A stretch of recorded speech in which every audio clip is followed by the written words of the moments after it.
points from the Texans. What? Not a very good day of football yesterday. A couple of yucky games. Welcome to Fantasy Football Today, presented by BetMGM, the sportsbook born in Vegas. I don't know the answer to this question, but do you think, Heath, that is the first time that I've said the word yucky on the air, or do you think I've said it before? I think you've probably said yucky. You said a lot of words on the air over the years, so you've probably said yucky before. I probably have. I was just thinking. So I'm in 4 finals, and 2 of them are against Heath. Would I rather go 2-2 and lose both of my Heath matchups, or go, say, 1-3, but split the Heath matchups?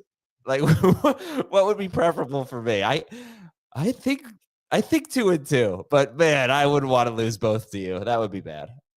Yeah, that would be. I mean, thankfully, I'm not the type of person that would bring that up for the next calendar year or change my team logo to rub that in anybody's face. We already met in the podcast league. Oh, that's right, 3 years ago, right? And you beat me. 2021, yeah. It was a very similar year. I think I also had 2 losses that year. And I believe I beat you 180 to 112 in that matchup. Well, in one of my leagues that I'm facing Heath, I had Joe Mixon and Kaimi Fairbairn, so we're off to a good start. All right, Jamie will be here shortly. We'll recap yesterday's games. I hope everybody had a Patrick Mahomes holiday and not a Kaimi Fairbairn holiday. But let's get into a player we love. Heath, who do you love? Yeah, I think. Am I not supposed to use Thursday, guys? I mean, you love Zach Charbonnet. Is that where you're going? That's exactly, like, I think it's worth saying, because this is a week that, even if it's your job to do this, with the Christmas holiday and with the short week, the games on Wednesday and the games on Saturday, it's easy to like kind of get lost in the shuffle and miss the big news. And the big news is that Zach Charbonnet is a top 8 running back in all formats. Once again, Ken Walker is out. It's a Thursday night game. We are starting Zach Charbonnet over pretty much everyone. I believe he averaged 22 fantasy points per game in his first 4 starts this season. I'd take 22 tonight.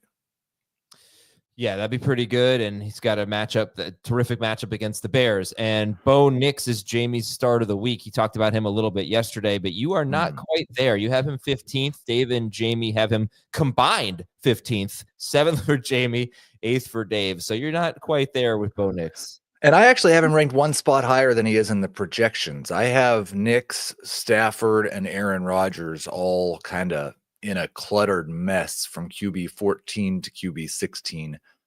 Just looking at the guys, I'm trying to think of who I must have ahead of him that they don't. One would be Patrick Mahomes. I feel pretty good about that one. One would be Anthony Richardson. I just think Richardson has a lot more upside, but I always have a hard time with how to rank him. So if you wanted to start Nix over Richardson because of floor, I would get that. I do have Brock Purdy and Justin Herbert just ahead of Nix. He's cooled off a little bit, and for the most part, the rushing hasn't been as consistent in the second half of the season. Okay. That may also be a weather game, right? So someone had brought that up. I haven't seen. Luckily it's going to be kind of warm this weekend. Like even Tua in Cleveland, it's going to be maybe 40s, 50, something like that. You can check That's the nice. weather, and maybe going to be raining in that Cincinnati-Denver game. But it's not such a bad weekend in terms of weather, at least from what I've seen, at least from temperatures. I don't think we're going to get any snow or anything like that. All right, but Bo Nix, like I said, I've been deciding between Purdy and Nix. I'm going to go with Brock Purdy. You would also go with Brock Purdy, so you're a little bit lower on Bo Nix. Player to avoid this week. Well, I'd like to avoid Joe Mixon and Kaimi Fairbairn, but it's a little bit late for that. I've actually got Cooper Kupp as an avoid. He is my number 34 wide receiver in full PPR leagues, even worse than that in non-PPR leagues, has had back-to-back really poor fantasy outings. Matthew Stafford, after a couple of great weeks, has been pretty miserable as of late. Also, it's like a 40% target share for Puka Nacua over the last month. It's hard for anybody else in a pass offense to be relevant when one guy is taking 40% of the targets, and we know Kyron Williams takes half the touchdowns. Well, Stafford, so you said you had Stafford in that kind of Bo Nix mix, right? Yeah. What you said with Rodgers. He has thrown for 183 or fewer yards in 3 of his last 4 games. Whoa. So are they just going to be able to run the ball against the Cardinals and get an easy win? It's possible. It's a spread of that game. you know? 6.5. All right. So he is not a big Cooper Kupp fan. Let me see if there's anyone I can throw on here that I wasn't really planning to do this. I'm sure Jamie will be here soon, but let me scan anyone I don't like this week. Well, I think I'm going to sit Garrett Wilson. I don't know how you feel about that. I know we got to get him more involved, but I'm just not really liking what I've seen. And Aaron Rodgers wasn't exactly gung-ho about, we need to get him more involved, and they're at Buffalo. He's only 4 spots ahead of Cooper Kupp for me. That's one of the games that I really struggle with, because is Buffalo's defense good right now? No, it's not, I don't think. And so I kind of just want to start all my Jets. I do have a league where I have, in a championship game, I have Hall, I have Wilson, and I have Devontae Adams. And I'm trying to decide if I really want to have all 3 of those guys in my starting lineup. And as of right now, I am benching Garrett Wilson in that league. He's my least favorite Jet amongst that group. Well, unfortunately, I started Joe Mixon, so that's one of the guys. But I have, and I'm also benching Devontae Smith. I have Devontae Adams, Jordan Addison, and Keenan Allen, Drake London, and Breece Hall. Yeah, the only tough one, I might go Wilson over London, but definitely Keenan Allen ahead of him, definitely Addison ahead of him, Breece Hall ahead of him. Yeah. But I could see it's not an outright sit for Garrett Wilson. It's just no, not at all. No. Yeah. The other one is it's really interesting, and it's really just maybe a situation that, again, because of the holiday and the weird practice times for the NFL teams, I'm not sure we know much. But the Eagles are still 9-point favorites over the Cowboys. Jalen Hurts is still in the concussion protocol and hasn't practiced yet. Now, the team didn't practice yesterday, so maybe everything will be fine today. I think they just estimated his practice participation, but I'm going to be pretty nervous about both A.J. Brown and Devontae Smith if they're starting Kenny Pickett, or Pickett's banged up. It might be their third-string quarterback. Yeah, Pickett was listed as limited. Jalen Hurts still in the concussion protocol. So that game we'll talk about tomorrow. But, as it relates to tonight, I guess, you're not going to – are you going to start DK – you're not going to start DK Metcalf over A.J. Brown, I would certainly start DK Metcalf over Devontae Smith. Okay. And I would certainly start JSN over A.J. Brown. I have DJ Moore over A.J. Brown currently. I have Keenan Allen over A.J. Brown currently. What about this idea? I mean, Pickett threw I can't remember off the top of my head, whatever, 15 targets or something like that. Like, if it is Pickett, you feel like he probably, hey, Jamie. Hey.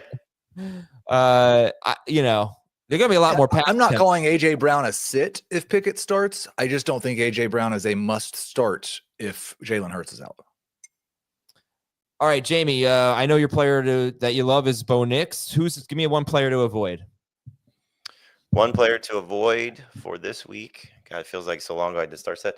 Let's see. I'm going to avoid Rhamondre Stevenson if I can. Man, that whole situation makes me nervous. Oh, yeah. Yeah. All right, Rhamondre Stevenson. But, hopefully we get an answer from Gerard Mayo and what they're going to do with Antonio Gibson. It's an interesting run defense because the Chargers have struggled lately in stopping running backs. And Stevenson's been good at times. He's, had a hard time finding the end zone. It's basically like he has a good game bag. He alternates almost every week. But if he's not going to get the touches, how can you trust him? No, you can't. All right, so we'll talk about that game today. Here are the 7 games we're talking about on today's show. Denver, Cincinnati, Chargers, Patriots, all the Saturday games. Denver, Cincinnati, Chargers, Patriots, Arizona, and the Rams.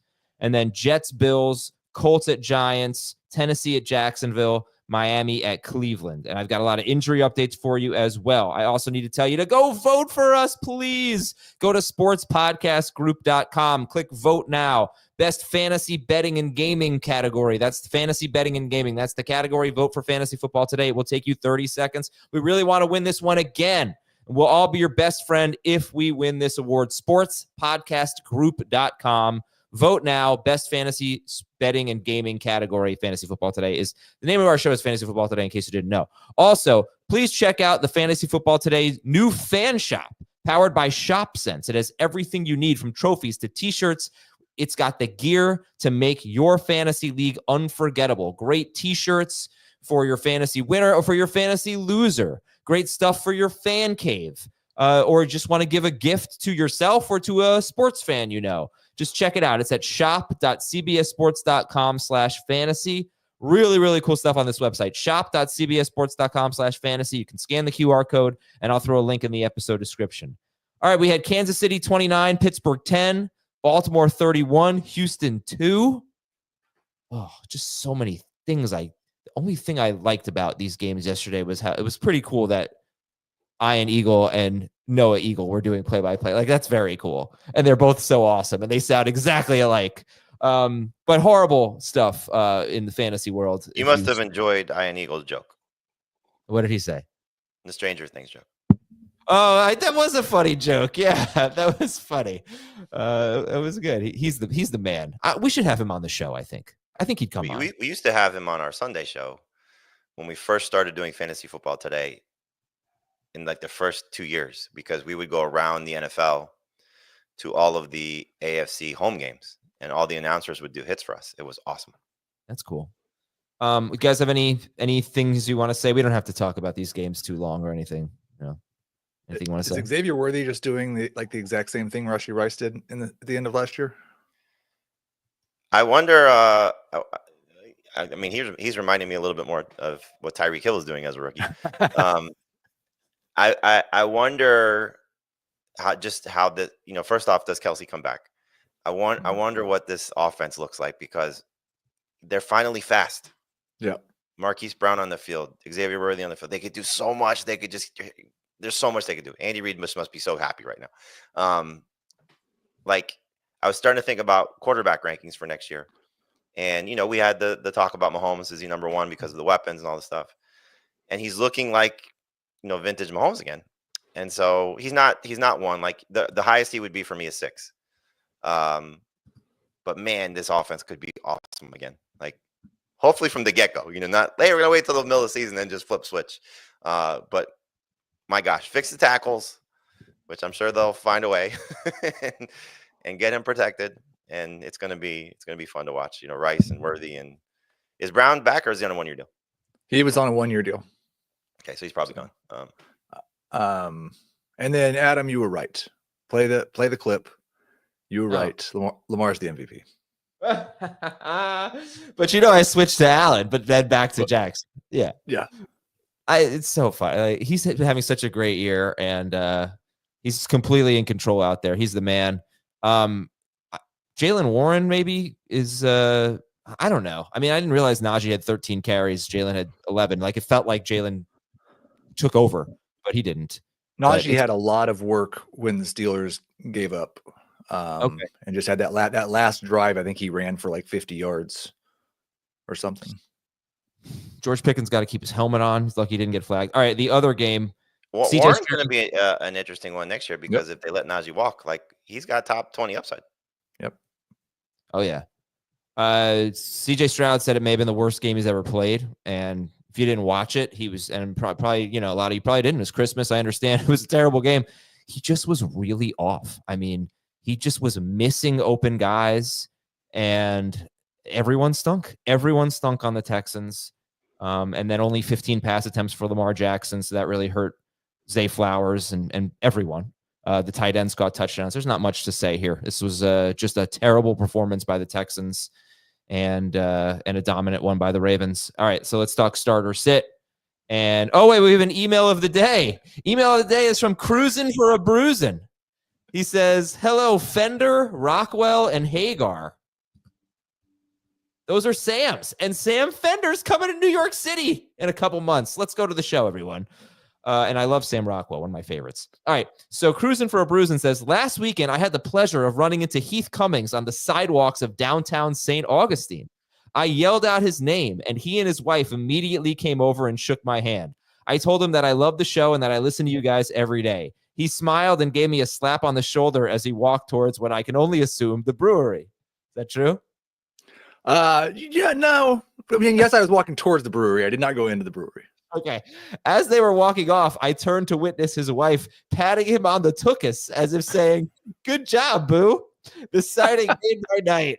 You guys do a great job, and I appreciate everything you do." And this guy's going for back-to-back championships in his league. The only back-to-back champion in the league's 20-year history if he can pull it off. But a little pat on the tuchus there, like one, a little. One of the greatest Christmas light displays in the world in St. Augustine. I found out on Friday night last week. So yeah, it was great. It was great to. Thanks for saying hi. Always say hi. Yeah, if you see us out walking around. Yeah, man. All right, news and notes. Anthony Richardson. A lot of people were listed as DNP yesterday. I don't know if any teams actually practiced. But Anthony Richardson was listed as a DNP. We're not worried. But Jalen Hurts was also. He's still in the concussion protocol. Kenny Pickett was listed as limited. Again, we're going to get to that game tomorrow.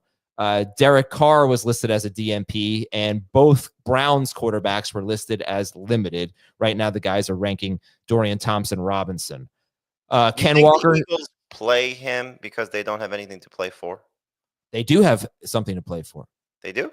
Yeah, they have to win one game or have the Commanders lose to lock up the division. I'm almost positive. Washington still catch them. Okay.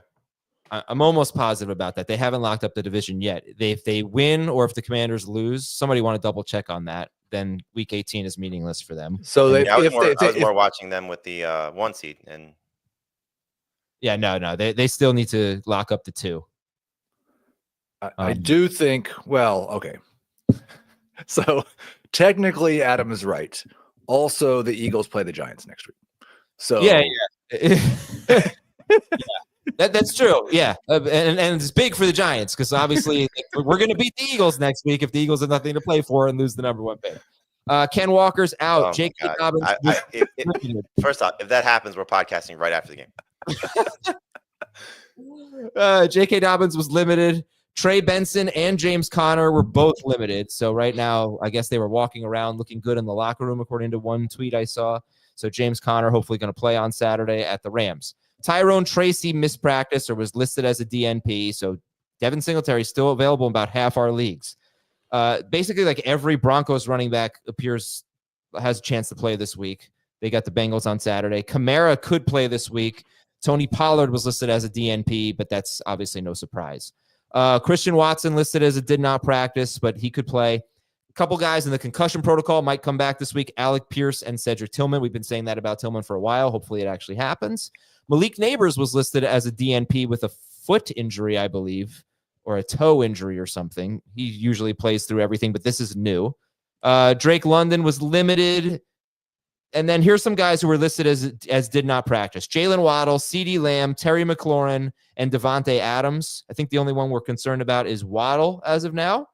And Chris Olave was listed as a full participant. So that's pretty interesting. And he's got Las Vegas. David Njoku is ranked right now by Dave, Jamie, and Heath, but beware, he was listed as a did not practice. He gets a great matchup against the Dolphins, but Njoku right now is on the injury report. Kate Otten has not practiced, and Will Dissly has a chance to play this week. Bengals looks like they will get their left tackle back, Orlando Brown. He practiced in full. Saints' offensive line is beat up. Cardinals' offensive line is beat up. Saints are hosting the Raiders. Cardinals are at the Rams. On defense, I mentioned that Riley Moss, Denver's number 2 cornerback, he practiced in full. And Green Bay, hopefully this is the week they get Jair Alexander back. He was listed as a full participant. And Minnesota... No, we don't want him back. No. Minnesota linebacker Ivan Pace has missed 4 straight... Okay, fine. I'm sorry. I was trying to be nice. Minnesota linebacker Ivan Pace was listed as a full participant. He has missed 4 straight games. So hopefully he's not playing. I hope nobody plays on defense. I hope it is 11-0 for the offense. There we go.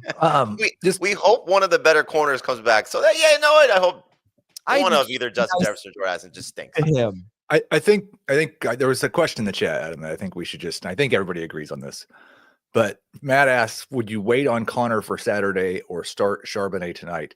Like, whether I have somebody who might play or might not play, I'm starting Zach Charbonnet tonight. In a full PPR league, he's top 5. Yeah, he's a top 10 running back in all formats. The only way I would be waiting for somebody would be Barkley. Like, that's it. Right. It'd be one running back leagues.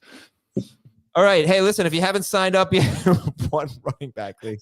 If you haven't signed up for BetMGM yet, use your bonus code FANTASY. When you sign up, you're going to get up to a $1,500 first bet offer on your first wager with BetMGM. So download the app, download the BetMGM app, use the bonus code FANTASY when you sign up. All you have to do is deposit $10 or more and place your first wager on any game. and you'll receive up to $1,500 in bonus bets if your bet loses. Just make sure that you use the bonus code FANTASY when you sign up. We're going to take a quick break and do one question for each game when we come back. Welcome to JJ's. I'll have a... Wait, there's no way I can get a burger? No chance. But you can have the NFL on CBS streams live on Paramount+. Oh, hang on. There's a toy.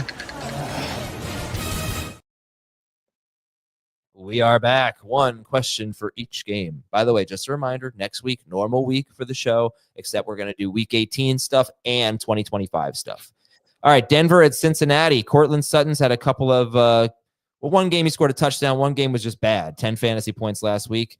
Going back to Cortland Sutton this week, guys? 100%. He's a number 2 wide receiver. Over Garrett Wilson? Yes. Okay. The Chargers are at New England. Is there any scenario where you're starting a Chargers running back with confidence? So I made a decision in one league to it's non-PPR. It's one of my father-son leagues. So my youngest son, he's 6. So just to keep that in perspective, which is why I'm doing it for him. To bench George Pickens in a flex spot for Brian Robinson, because I don't really love Brian Robinson. I didn't really love George Pickens, but to wait out J.K. Dobbins. So I would start Dobbins over Robinson, for example, if he's good to go. So he would be in that, we've talked about this a little bit. I don't know where Heath is on this. I know Dave and I are somewhat in a similar range of the Mixon, Hall, Jerome Ford, that group. It's like running back 16 through 20 for me. That's kind of where Dobbins will end up, just because a little bit concerned about the layoff, slightly concerned a little bit about, sharing a little too much with Gus Edwards coming off his best game. Now, if Dobbins is out, I do think there's a chance for Edwards to have a decent game, because 3 running backs in a row, 96 rushing yards or more against the Patriots. And he has scored 4 touchdowns in the 3 games that Dobbins has been out. So he could fall into the end zone and get you 50 yards rushing like he did last week. Wouldn't be surprised. All right, Arizona's at the Rams. I was going to ask starter sit Cooper Kupp, but Heath already said that's a guy he wants to avoid. So Heath, starter sit Kyler Murray. He is like the best for me of those high upside QBs that I also recognize have no floor. I'd put Kyler and Caleb and Anthony Richardson in that group. He's a low end starter. I'd start Baker and over him, but there's not for the most part. I'm starting Kyler Murray. All right, Jamie, I'll give you this one because we already talked about Garrett Wilson. Jets are at the Bills. How do you feel? Are we going to get a little squeaky cricket, squeaky wheel for Garrett Wilson? I think so. I think it's more a late game situation as opposed to more targets, because it's not like he's not getting targets. He's the 4th most targeted receiver in the NFL. So he's still going to get his opportunities. I think what he's been more upset about is when he's gotten his targets, so do they feed him early? Do they feed him late? You brought this up. Rodgers was kind of like, I don't know, when he was asked about it, about Wilson's being unhappy, not getting the ball. This is a tough situation across the board. Ownership obviously is a little bit of a joke right now after the athletic story. Coach is not going to be there. Wilson seemingly wanting out. Well, where are you investing in this team if you're investing? Are you investing in the 40-year-old quarterback and 30-year-old wide receiver? Or are you investing in this talent in Garrett Wilson that could still be a stud? I would hope they're investing in Garrett Wilson. And there's somebody saying something to anybody, feed the kid, make him happy. So he's a number 2 receiver. If you've been starting him, you're obviously starting him. I'm not getting cute and starting Adam Thielen over him, who's a waiver wire guy, or Jalen McMillan, who's a waiver wire guy, over Garrett Wilson. So you may have some tough calls, Cortland Sutton versus Garrett Wilson. You can debate. I agree with Heath. You probably don't want to start Cooper Kupp, but I think this is going to be a Rams blowout, and they get back on track because they're back indoors. So you can maybe debate Cooper Kupp versus Garrett Wilson. I would start Wilson, but I get it. I do think that he gets fed a little bit more. Okay. So let's say, would you start, if he were to start, J.K. Dobbins or Garrett Wilson? Wilson. Non-PPR, I'd start Dobbins, but PPR Wilson. All right, next game, Colts are at the Giants. Starter sit Malik Neighbors. For the Colts, in their last 6 games, Calvin Ridley last week caught a deep touchdown.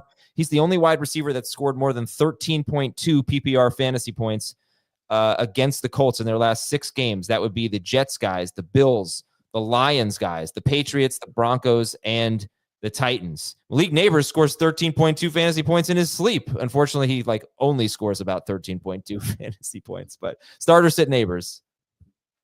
I have one tough call. I'm curious what you guys would do of Malik Neighbors versus Drake London, because the rest of my team is loaded and one final spot. Right now I have Neighbors because PPR. I have Neighbors over London. A little nervous about London with the hamstring and rookie quarterback on the road, and he could see a little bit of Lattimore if Lattimore plays. I think we talked about this. We don't know his status. Neighbors for me, baby. Is who? No bias. Neighbors for me. No, right now I have Neighbors in. But that's like real life Neighbors decision to me. But for the most part, I'm starting Malik Neighbors in this situation too. So yes, I'm starting Malik Neighbors. He's a top 15 wide receiver for me. All right, Tennessee's at Jacksonville. Do you trust any running back in this game? The Jaguars allow the second most fantasy points to running backs. The Titans have allowed 7 rushing touchdowns to running backs in their last 4 games, 3 last week to Taylor. Do you trust any running backs in this Titans-Jags game? I'll trust Tony Pollard if he gets a full practice in. I'll trust Tyjae Spears if Tony Pollard is out. I mean, just sit Pollard at this point. Can you make it easy for us, please? Yeah. All right. So, but you would start Pollard if he gets a full practice. Right now, I've got them both ranked around RB30. He's not going to get a full practice. He never full practice. He may not even practice. I mean, Breece Hall just had an out of nowhere full practice last week and just was fine. All right, so let's say just based on the trends, in all likelihood, that's not going to happen, in my opinion. So let's just say he doesn't practice, or maybe gets in a limited, and then he plays. That's just what happens every week. Is Tony Pollard ahead of that Jerome Ford, Breece Hall group? No. He is for me. Okay, Miami's. I'm sorry, not Breece Hall, but he's in that mix. He's in that 16 through 20 mix. So Hall's ahead of him, but yes, he's right there. Miami at Cleveland. How much faith do you have in the Dolphins passing game? So really, it's 2 receiving options, because Waddle plays, you're not trusting him even if he does. I mean, I think most people, again, it's like Cooper Kupp and Garrett Wilson and some of these guys that have been struggling. You're starting Tyreek Hill. He had 2 balls in his hands that doesn't sound right. He had 2 passes that hit him in the hands in the game against the 49ers that could have been touchdowns. So yeah, Jamie, he sure did. All right. So good comment from the chat, and worth looking at. Tony Pollard earns $250,000 if he gets to 1,100 rushing yards. He has 1017 right now. Wow. Tony Pollard earns $200,000 if he gets to 7 rush touchdowns. He has 5 right now. Wow. Could be a 500. So he's got a lot to play for. I would say he does not want to just sit out. Denver is at Cincinnati. All right, let's start. Let's go through the games now. We'll break them down. So I had a stat of the game about Cortland Sutton. He had only 6 targets and a 15.4% target share last week, but that was very low for him. He usually has 8 or more targets. He had 8 or more targets in 7 straight games before last week. So of the 14 wide receivers who have had 7 or more targets against the Bengals, all of them scored double-digit PPR fantasy points. 10 of them scored 15.8 or more. It's a great setup for Sutton as long as he gets those targets back. So my question for you for this Denver-Cincinnati game is, are you taking the Broncos defense seriously? Do you think they're going to limit the Bengals in any way? And honestly, it may not matter because you're not going to sit any of the Bengals' big 4. But do you think that the Bengals kind of do whatever they want, or do you think it's, maybe 23, 24 points or something like that? So you brought this up. They didn't score a lot of points against Dallas, right? Well, they didn't before that muffed punt thing. Then I think they had 20 points, and then they scored another touchdown after that, I think. Yeah, in overtime. Who? Whatever it was. Cincinnati? The Jamar Chase touchdown. Mm-hmm. You got a late Jamar Chase touchdown to get Burrow to 3 touchdowns last week, right? In a game they're winning. And those are against, we would consider bad defenses or defenses you could add points against. I think you said it best. No one's sitting these guys. You didn't get to your championship game, and Joe Burrow, I think he just broke a record of most games in a row with 250 passing yards and 3 touchdowns. He's been amazing and would be in the MVP conversation if their team was better, their defense was better. Jamar Chase is going to get the Triple Crown. You're not sitting him. T. Higgins has been relatively awesome the majority of the season. You're not sitting him. And Chase Brown is an absolute stud. You're not sitting him. So I think you just got to somewhat minimize expectations. So I don't know how you had it ranked, Heath. Jamar Chase was just kind of set it and forget it, number 1 in the receiver rankings. I put him at 2.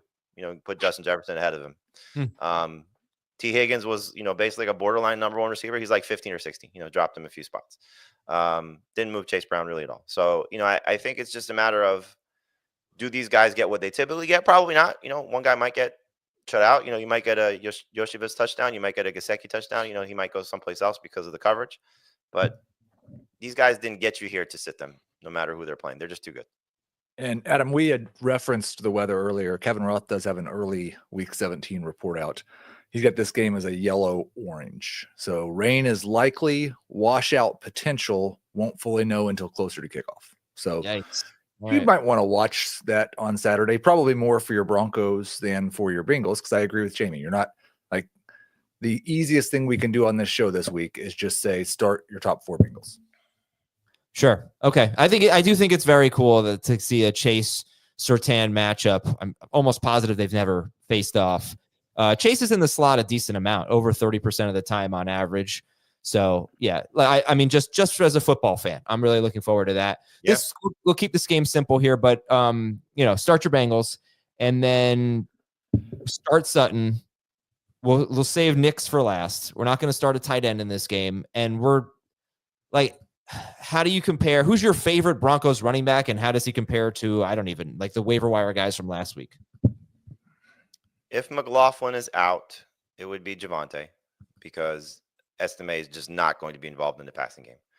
So assuming the weather is okay, and this game should turn into a hopeful track meet because of the Bengals defense mostly, and really the Bengals offense, so I think Williams could have a similar type of game to what he had last week. Now, as we talked about on the waiver wire show, he hadn't really done that very often. So it's hard to say it's a guarantee, because they've used Marvin Mims as a pass catcher out of the backfield. They've gone different directions with this, and Tyler Bede is up now, so he may have an opportunity to play as well. So it's really difficult to trust. But Javonte has kind of been the constant in terms of playing time.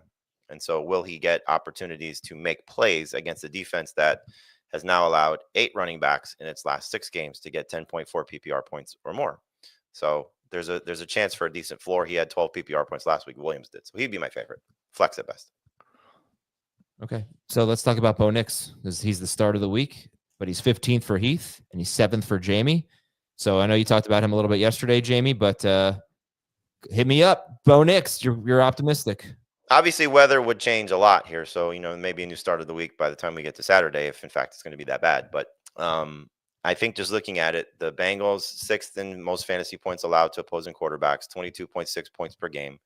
I know they've played better lately. That was against DTR, Mason Rudolph, Cooper Rush, so they've done better against some of the crappy opponents. Bo Nix has been good in this spot. 3 straight road games, 20 or more fantasy points, 25 or more fantasy points in 3 of his last 5 games, and coming off a strong game against a good Chargers defense. So this Bengals defense, I don't think, is one to fear. They're still down one of their better pass rushers in Sam Hubbard. Secondary has been a mess for the majority of the season. So I think Nix will make enough plays to be a top 10 quarterback. And I moved him up to 14. So one spot higher. It's not an anti-Bo Nix thing. I've got Richardson 1 spot higher. I think he has a little more upside. I love the matchup for Purdy against Detroit's banged up Detroit defense. And Adam, you said you're making that decision against me. I had Mahomes higher. I've got Caleb Williams higher. It's just, there's a lot of guys right in that range. I like the upside more for most of those guys than I do for Nix, but he's a borderline QB1. Okay. Last thing I'll leave you all with is I've identified, I would say, 6 previous good matchups for Bo Nix. One was Tampa Bay in week 3. He scored 19.3 fantasy points. Not great. But 27.1 against the Raiders, 35.8 against Carolina, 17.7 at Baltimore. That wasn't good. 36.8 against Atlanta, 23.4 at Las Vegas, 6 point per passing touchdown leagues. So that's 4 big games in 6 good matchups. Sit the DSTs, right? Yeah. Okay, let's go to our next game, another Saturday game. It is the Chargers at the Patriots. Heath, I think you're the high guy on Justin Herbert. You want to make the case? We did talk about him on yesterday's show, but thoughts on Justin Herbert? Yeah, as I have been all year long. Really excited about Justin Herbert. No, I like the matchup against New England. I would drop Herbert a little bit if Dobbins is back, but I don't really buy into Gus Edwards' good game last week. I don't think they're going to be great at rushing the football. I think this is a good matchup against New England, and he's just right in that mix, again, from Purdy down to Nix or beyond of borderline QB1s. Like his chances to get you 20 fantasy points. Okay, and I think Jamie would sign on. He likes his chances to get you 20 fantasy points, right? That's not a huge stretch there, but he's got him 16th, and so does Dave. We just talked about the running back. I'm hopeful the 8 rush attempts last week were his ankle's fine, and we're going to see him running like he was earlier in the year. Yeah. Oh, by the way, you just reminded me of something pretty interesting insight from JJ Watt yesterday on TJ Watt, who said he said that the thumb is actually a bigger issue for TJ Watt than the foot. So insider information there, I would say. That was cool to find out. Yes. How would Jamie, you just talked about both the Broncos and the Chargers running backs. You talked about the Chargers when we were doing one question for each game. But if Dobbins does not play, would you start Javonte or Gus? Gus. Even in full PPR? Yeah. Okay. All right. So these are not guys that I think are going to be started in a lot of championship lineups. You hope not. I'm facing Gus in one, but no Javonte's in my matchups. I'm just surprised that you guys, unless the rankings, I did these notes the other day, but let me just get your updated McConkey rankings. Yeah, 27 for Jamie, 19 for Dave, 35 for Heath. I think I'm on Team Dave here.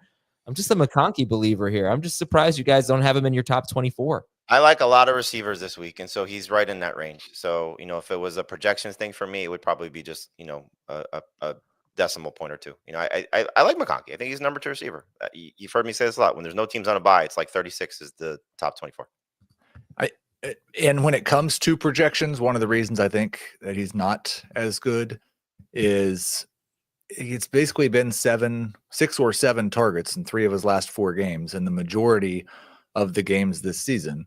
And you just have to be wildly efficient at 6 or 7 targets to be a top 25 fantasy wide receiver. He's had some games certainly where he was wildly efficient, but that doesn't generally show up in the projections. I also don't think this is a high scoring game. So that target number is probably not going to be very high, which is why I'm a little concerned about Herbert, to be honest with you. So right. I think we could see just, get your win and go home, which the Chargers have shown us they're not afraid to just go do. Somebody should look up the last time Herbert went to Foxborough. I think it was one of these frigid, awful weather games, and it was just an awful fantasy performance, but not this. That it's just for fun. But yeah, would anybody start Will Dissly if he plays? Because he was in the discussion once upon a time. I don't think so. Just coming back from injury, they've used Stone Smart a little bit. They used, Hayden Hurst is back now, so. I believe both those guys, Smart was certainly not part of the game plan, and Hurst was out when Dissly started doing this. Okay. The last time Justin Herbert went to Foxborough, and the only time he's ever been to Foxborough, they won 6-0. That's right. He scored 8 points. 20. That was last year, December 3rd. 22 of 37, 212 yards, and no touchdowns. All right. So on the Patriots side, is there anyone that you are excited about starting for the Patriots? Would have been Rhamondre if he didn't fumble. I don't think I could ever get excited about starting Rhamondre. Hey, he's kind of losing his third. A lot of times in your life. What's that? You've been excited about starting Rhamondre a lot of times in your life. Yeah, in the past, never again, maybe. Yeah, that's what I'm saying. I don't in this current form of Rhamondre, but now I'd say I feel pretty yucky about him, Heath. I'd still at this point, I'd still start him over the Chargers. I'd still start him over the Broncos. He's in that I don't have 2 good running backs range, so I'm going to start Rhamondre Stevenson. I have to start him over Ken Walker. Yeah, in a league. Yeah, I think it's a good choice. If he's still the guy, again, the wording is very tricky here because Jerod Mayo said he may not start, or Antonio Gibson might start. That does not mean Stevenson does not play. So Yeah. it could be first drive is Gibson, and Gibson has not been good when he's gotten a lot of work. It's not like he's been Zach Charbonnet getting a lot of work and doing great things with it. So it could be, okay, you've been benched now. Now get back in there. All right. And Hunter Henry is interesting because I know we're not going to start a Patriots wide receiver, but he is a top 12 guy. He's top 10 for you guys. But he does have a tough matchup. Any scenario where you see yourself getting away from Hunter Henry? Maybe for Okonkwo. I would not sit him for anybody who is available on the waiver wire. I've got him one spot ahead of Okonkwo, but he's in the circle of trust for me. I was going to see when was the last time he faced the how do you do in his last revenge game? This is a revenge game. He's played them twice. He hasn't done well against them. The last time he faced them, it was 6-0, right? That's true. Yeah. But he's also done it with the non-Brady quarterbacks. Right. Right. All right. And the Chargers DST is top 12. Patriots allow the 5th most fantasy points to DSTs. Arizona's at the Rams after a commercial break. So we'll be right back on Fantasy Football Today. We'll break down this final Saturday game, and then we've got 4 on Sunday after this. The Cardinals are at the Rams. Stat of the game. Uh-oh. This is a bad one for Stafford. This could be a fluke, but it's pretty interesting. Matthew Stafford averages 28.1 pass attempts per game in wins and 38.8 in losses. And they are 7-point favorites at home against the Cardinals. That's interesting for Stafford and for Kupp for sure. Heath, what do you make of that? I mean, it's not just, well, I mean, they've won their last 4, but this is really a trend that's really kind of taken hold in the last month. His last 4 games, 19, 27, 30, and 24 pass attempts. And half of them go to Puka Nacua, which is why I'm really nervous about Cooper Kupp. I think Stafford is right maybe at the end of that range of borderline QB1s I was talking about. I think I've got him at 16 or something. I did pick him up in one league where I have Jalen Hurts. Thanks, Adam, for not blocking that move. Oh, I tried. But yeah, it's if you need a Jalen Hurts replacement, he's probably the best one that might be available, but I really don't want to start him. Yeah, that was so funny because I looked at your lineup and I was like, he's either going to pick up Stafford or Rodgers, but he also might block me from getting a DST I like. So I staggered my waiver claims in a way where I put in claims for both Rodgers and Stafford, and I didn't get either one. You got both. I got both Stafford and Rodgers, which will make that an agonizing decision if I have to make it. Well, I'm winning 5-0 on the back of Mixon and Fairbairn. So, all right. So Kyler, though, Jamie's got Kyler 19th, and Heath, the way you spoke about Kyler earlier, it didn't really feel like a guy that you have ranked 6th. It seemed like it didn't seem good. Are you going to move him down? I think I was looking at the projections, not the rankings, but I mean, he's maybe closer to 9th. But I still think that he has the ability to score 30 points at any time. And if they're going to be playing from behind in this game against the Rams, I like his chances of scoring a late touchdown. I think he's a 22, 23 point quarterback this week. As I look at the rankings, I'm seeing a video from yesterday's show, and that sweater I'm wearing, just idiots. JB, you have no faith in Kyler Murray. Do you have any faith in Marvin Harrison?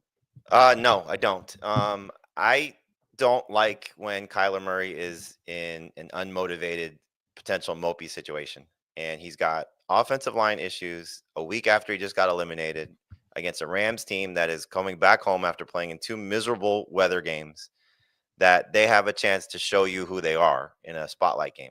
And they are the best team in the NFC West, and they are a legitimate playoff contender. And I think they're going to kick the bleep out of the Cardinals in this game.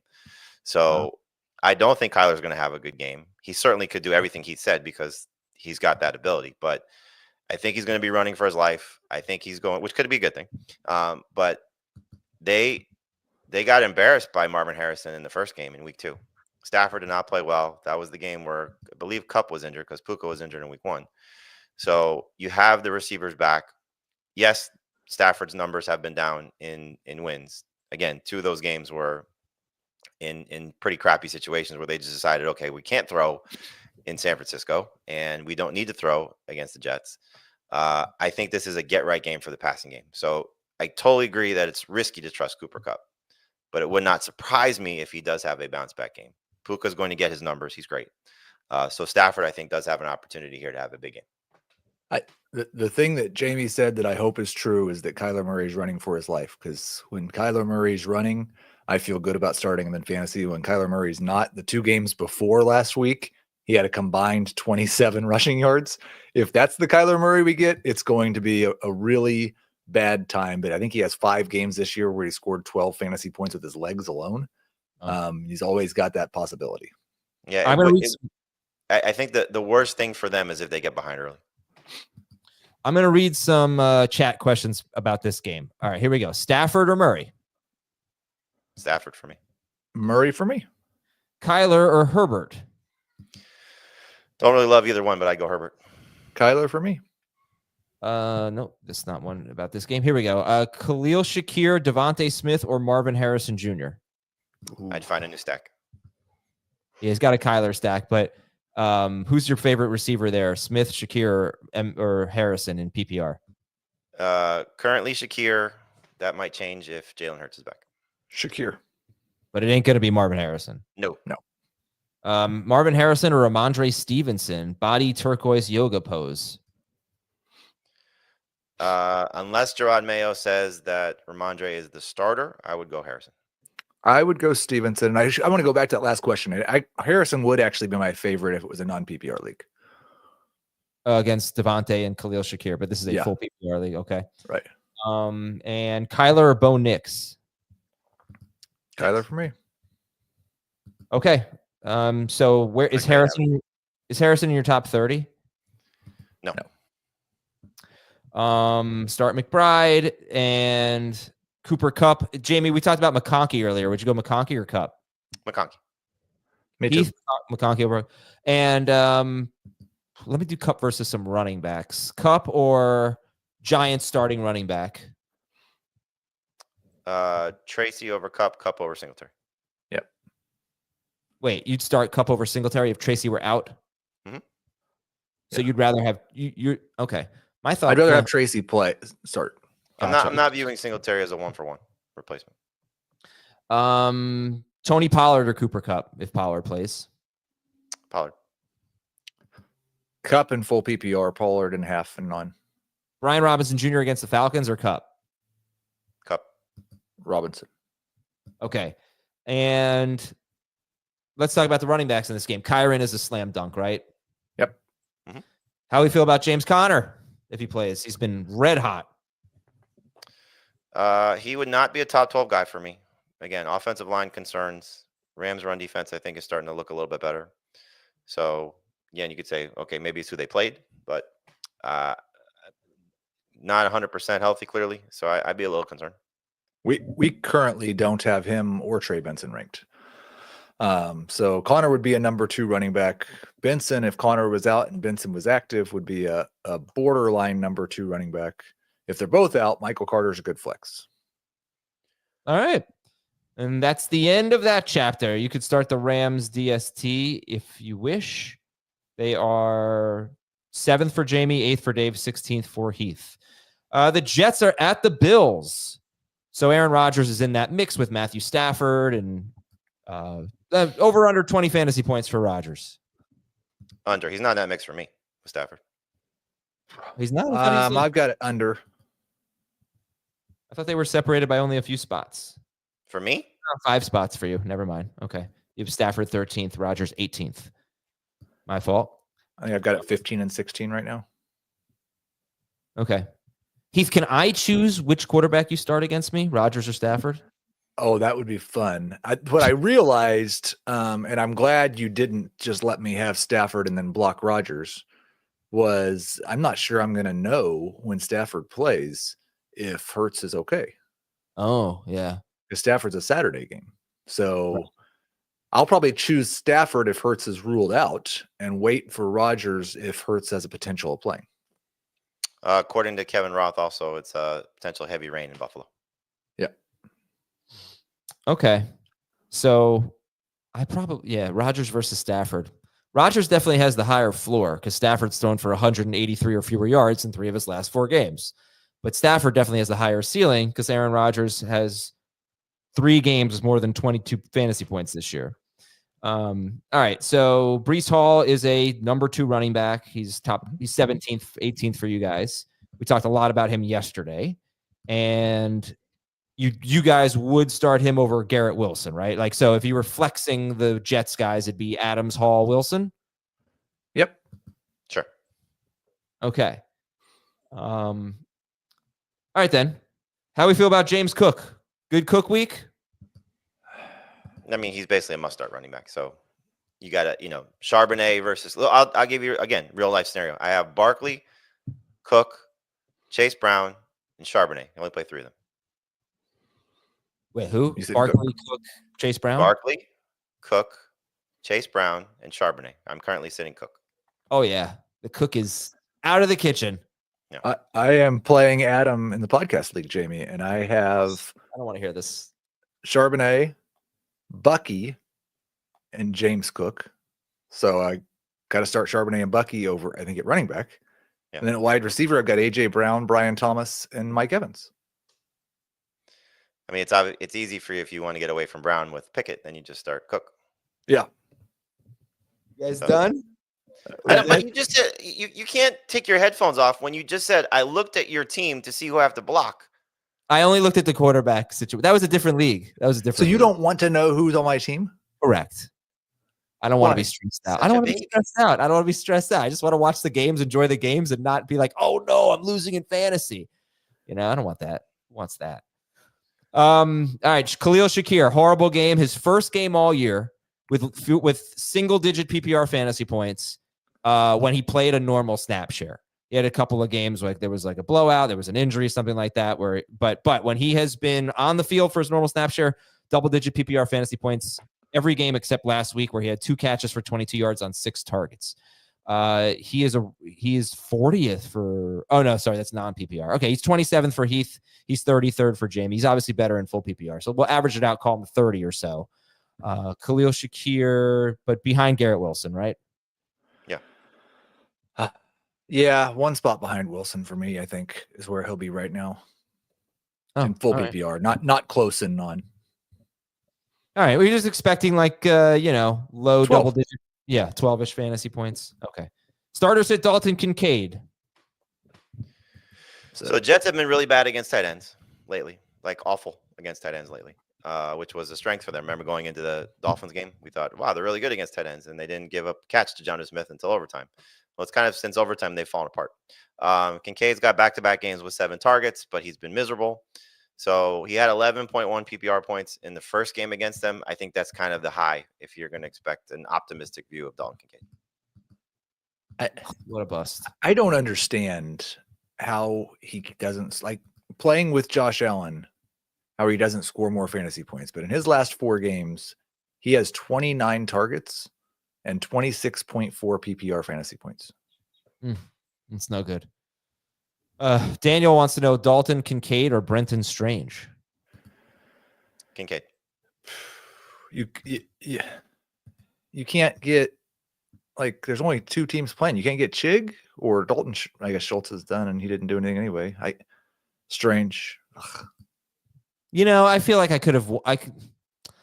I was pretty high on Dalton Schultz compared to you guys. Mm-hmm. I don't feel like I lost that. I feel like CJ Stroud lost that. He had 6 targets. He had like a big gain, and Stroud completely missed him. Yep. It wasn't my fault. It was CJ Stroud's fault. Next game, Colts are at the Giants. Tough place to play. The Giants have only lost 8 in a row at home. Actually, going back to last year, it could be more than that, but they are winless at home. I saw the NFL memes account, I think, which is hilarious. The Mets have a win more recently than the Giants do. Jeez. There's and I'll have you know that the Giants won their last game of the 2023 season. They walloped the Philadelphia Eagles. Oh, did they? 27-10. That's the Which game are they going to win to screw it up for you? This one, the Eagles game. No, it's the Eagles next week. They're going to beat them. Yep. They're going to probably crush them. It's pathetic. All right. So here's your stat of the game. You'll know if Brian Dable is coming back if they win or lose. What do you want right now, Adam? What's that? What do you want between the GM head coach return? Like, do you want both back? Do you want one back? Unfortunately, I think Joe Shane's done a pretty bad job. Their GM. Yeah. Just drafts have just not been good, and I don't think you can run away from that. I think they got to make a change there. How long has he been there? 3 years. This draft class looks pretty damn good, though. Neighbors, Tracy, Tyler Nubin. I saw Drew Phillips, their third-round cornerback, is like the seventh highest rated cornerback in PFF. So, and Theo Johnson. It's a good draft, but his other two have not been good. Anyway, I'd say keep Dable, but I don't care. If you can get Ben Johnson, go get him. Stat of the game. I don't care. I don't care. He's broken. Yeah, I am. Malik Neighbors is averaging in his last 9 games. This is when all the struggles started. In his last 9 games, he's averaging 33.4 yards per game in the first 3 quarters and 31.3 in the fourth quarter. So if you have Malik Neighbors, just relax. He'll get it done in the fourth quarter when they're trailing by 30. I think the one thing with the Giants from a job perspective, it's not a bad job to step into knowing that you're going to get a quarterback. Because if the tackles are healthy, it's not a bad offensive line to start with. The defensive line should be great. Everything changes when they beat the Eagles and they have like the 6th pick in the draft. You still might get Cam Ward there. I think Ward and Sanders are going to be like 2 of the top 3 picks. Yeah, this is the way it goes. They by the way, Prisco has a fantastic idea for the Raiders. Instead of trading up to go get a quarterback, Brady trades for his Michigan guy in Minnesota for McCarthy. Gives up a first-round pick to get McCarthy instead of multiple firsts to move up. And then they sign Darnold, and Darnold stays in Minnesota. Okay. I thought Brady would just come out of retirement. I thought that's where we were going with that. No. So who would you start Anthony Richardson over? Rodgers, Stafford. Yep. Kyler. Jamie would start him over Kyler. Heath would not. I would start him over Knicks. I would start him over Tua. Yep. Great. All right. He's 10th for Jamie, 11th for Dave, 13th for Heath. He scored 22.2 or more fantasy points in 6-point leagues in 3 of his last 5 games. In the other 2 games, less than 15 fantasy points. So hopefully, the Giants are an absolute joke right now. He's been, since coming back from the benching, 6.1 fantasy points with his rushing totals alone in every game. I don't think he has a game between 15 and 22 fantasy points, does he? No. Yeah. Every game has been above 22 or below 15? Right. The bad games, he's missed the second touchdown. All right. So this is a tough one. Zach Charbonnet or Jonathan Taylor? Charbonnet. Charbonnet is easy in PPR. In non-PPR, Taylor could have another 150 and 2 on the ground. And so whatever Charbonnet makes up with his receptions will be tough to catch. So I've got Charbonnet in half and full. In non, I agree. I'd go with Taylor. Would you start Josh Downs over Khalil Shakir? No. I would not. Would you Unless start the weather is that awful? Is the weather supposed to be bad for the Giants game too? Must be. Rainy, I believe, but I don't think scattered showers possible. How is Buffalo not in one of the mentions? Oh, it is. I'm sorry. Buffalo. How's New England? Would you start Josh Downs over Marvin Harrison Jr.? Yes. No. I would also start him over Devontae Smith if Hurts is out. The way the Giants defended the middle of the field last week was bad, but you do have to worry about 15 pass attempts or something like that from Richardson. All right. So Downs is like a number 3 receiver. Yeah. Number 3, 4 wide. Yeah. I'd say he's like a number 4 wide receiver based on your rankings. Sit Drew Lock. All right. We'll get to Tracy in a minute. You guys are starting Malik Neighbors. We talked about him earlier. Who would you start, Malik Neighbors or Tyrone Tracy? Who's a better flex? I think Neighbors just with Tracy's injury concern right now, but they're very similar. Non-PPR Tracy. I'd go Tracy in non and half. I'd go Neighbors in full, but they're both starts for me. Running back stinks this week, huh? It really does. Because I wouldn't really want to consider Tyrone Tracy a start. I mean, look, he has to score. He does have to score, but you look at the targets with Drew Lock. That's kind of something I think you could somewhat hang your hat on and say that's going to be consistent. I agree with you. I mean, it's I have him in 3, or maybe it's 1 is a consolation game. Four matchups. 1's consolation game, 3 finals. Wow. 1 just stuck having to start Abdullah and Tracy, and it's like I'm happy that I get those guys at least. I think with the targets, I feel pretty good about him as number 2 running back. 18 targets in his last 3 games. 2 of those games, he's scored double-digit fantasy points without a touchdown. He scored 14.5 or more PPR fantasy points in 4 of his last 6 games. It's pretty impressive. It's just, here are the Giants running back carries. Well, no, that's only in their blowouts. Maybe they won't get blown out. Just keep it close. 7.5 point underdogs at home. All right. So that's Tracy. And if Tracy's out, you would have Singletary ranked below where you currently have Tracy? Yeah. Not by much, but yes. Okay. Would you go with Singletary or a Raiders running back if Tracy were out? Singletary. I'd probably go with the Raiders. Okay. Yeah, like I can't do this. I have Singletary on my bench and I have Rhamondre in my starting lineup, and I would start Singletary over Rhamondre if I knew on Saturday that Tracy were out. I don't know that we will. So I mean, we get this scenario a lot. If he doesn't practice Friday, what would you do? I also have Tyjae Spears, so I might just sit Rhamondre and hope for the best and then play Spears if Tracy plays and I can't start Singletary. But I would play it. I mean, I think Spears could be horrible this week, but you never know. Like, I just don't have a lot of faith in Rhamondre Stevenson. Is the bottom line. All right, Colts DSD is top 5. 2nd for Jamie, 5th for Heath, 2nd for Dave. Tennessee is at Jacksonville. Your stat of the game: Chig Okonkwo managers. I'm sure I gave this on Tuesday's show, but the Jaguars have allowed 70 yards or a touchdown to a tight end in 7 of their last 10 games. That includes Cole Kmet, Brock Wright, Dalton Schultz, TJ Hawkinson, etc. So Chig Okonkwo is worth starting this week. How do you feel about, compare how you feel about Chig Okonkwo right now to how you were feeling about Brenton Strange a week ago? Well, you have 2 game sample size for Chig as opposed to 1 game sample size for Strange. Obviously, he's been in the mix more so than Strange. Strange needed Evan Ingram's injury to, elevate him to a starting role. So, why has Chig not been doing this, even in the 2 previous starts for Rudolph? Why did it take until now? I think it's a matter of offensive line issues for the Titans, ball out a little bit quicker for Rudolph, and they sort of unlocked something, I think, in the second half of that Bengals game.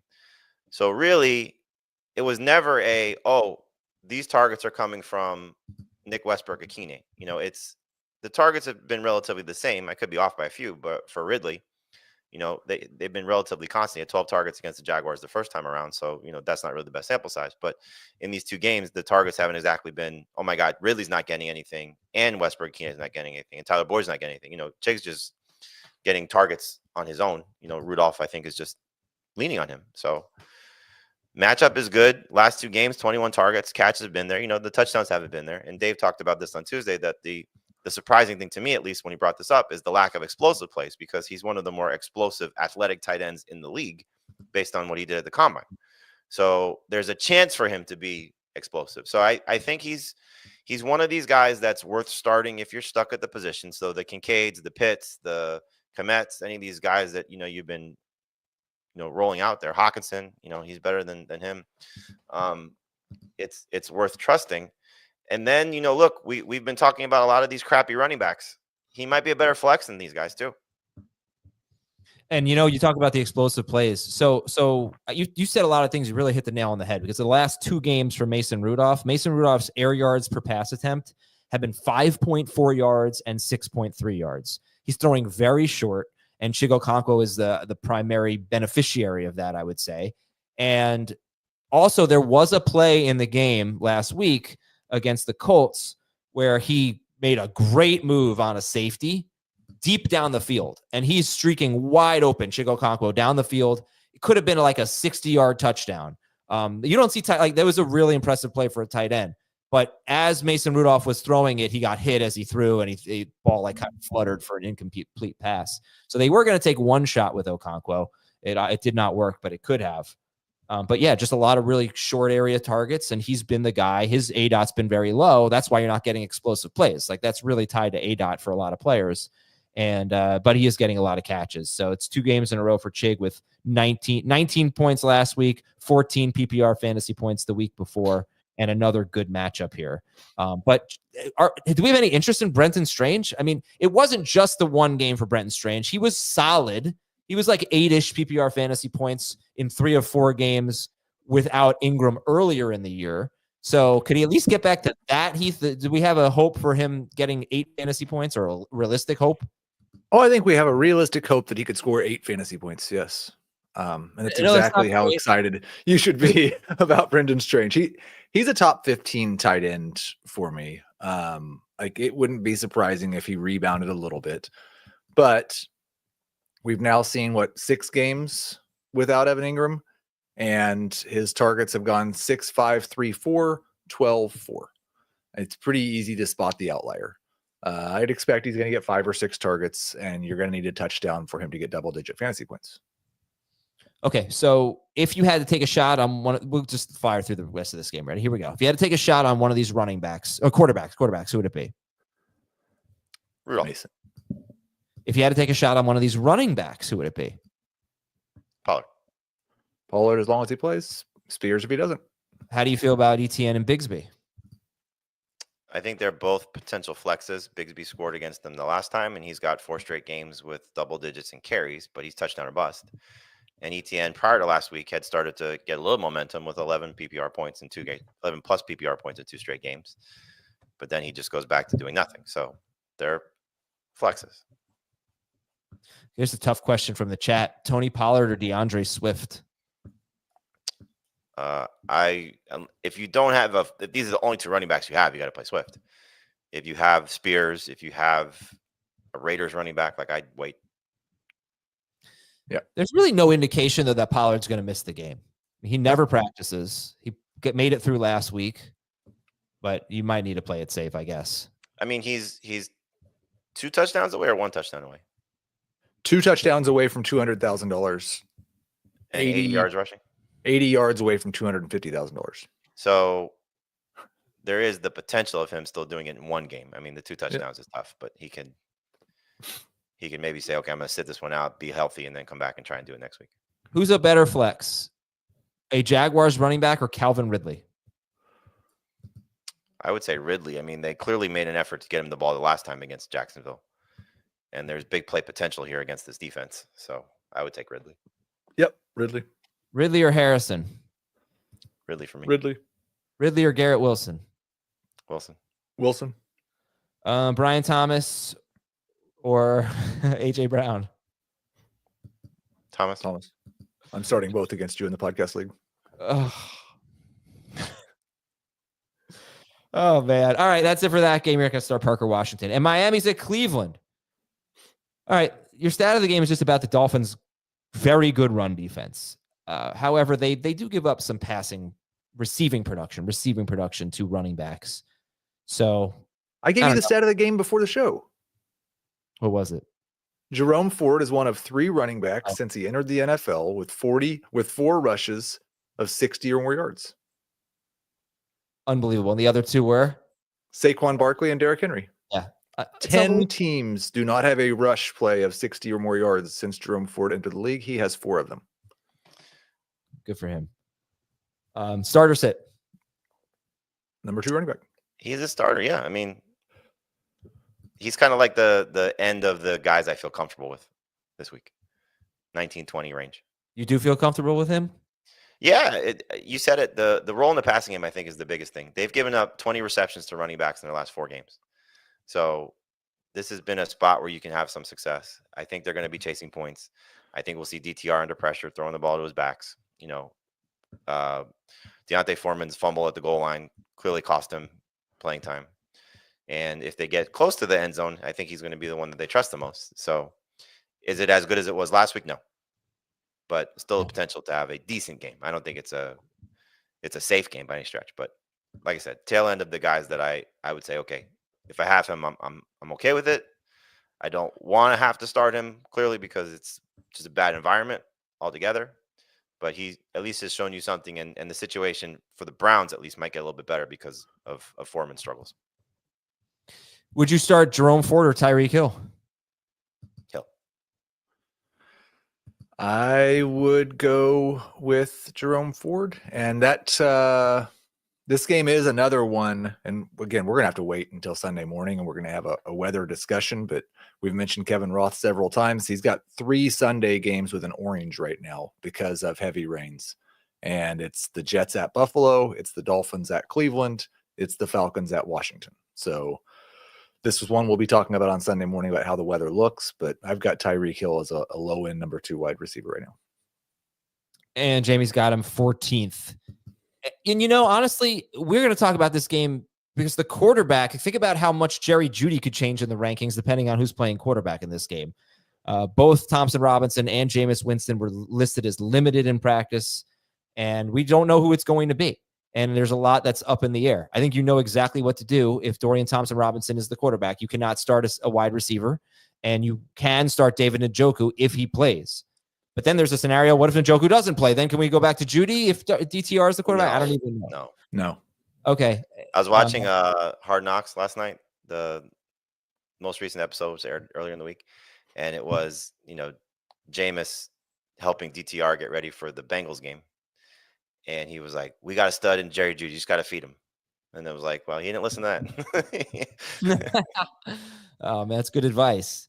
Okay, so in the Dolphins DST, I mean, if Jameis plays, would you still start the Dolphins DST or would you try to pivot? Pivot?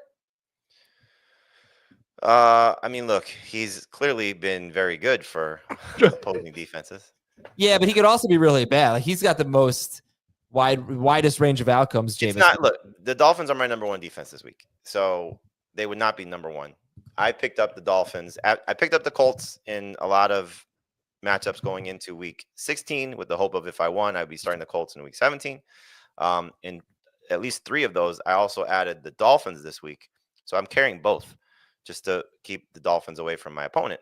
I will easily pivot to the Colts if Jameis starts, but if Jameis starts and I didn't pick up the Colts or I don't have a great DST, like there's still pick 6 potential across the board for Jameis, as we know, or just interceptions across the board for him. I mean, he was turnover prone against the Chiefs before he got benched. Yeah. He had 12 interceptions, 5 fumbles, and 24 sacks in his 8 starts. Like, even if he throws for 400 yards, he's probably still going to make the DST good.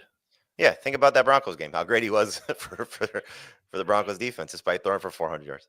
I have a question. If Jameis Winston plays, would you start him or Tua? Oh, man, with the weather being bad, him. Okay. Yeah, and thankfully for Tua, it is not cold. It is not going to be all that cold, but it could be very rainy. Start Achane.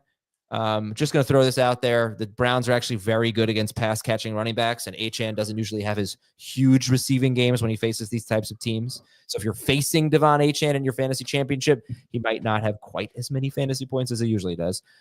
Tua is a sit if you can, but he's not like a terrible option. He's in the Stafford range, I suppose. A little behind for Jamie, I think. But behind Stafford for both of you. And that's it. And Tyreek Hill, yeah, we already talked about Tyreek Hill. Oh, is David Njoku? John is a start, obviously. Is David Njoku an easy start if he plays?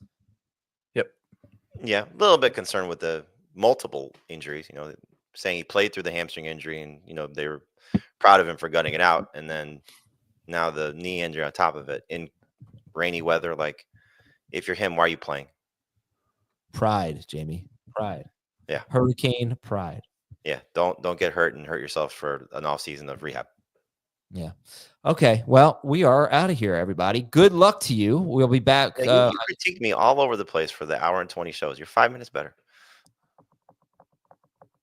It's a big 5 minutes. It is a big 5 minutes. Yeah. He does. David Njoku does get $88,000 for every game he's active. I'd play. That's a pretty good reason to play. I'm just looking up incentives for the rest of the week. I like that.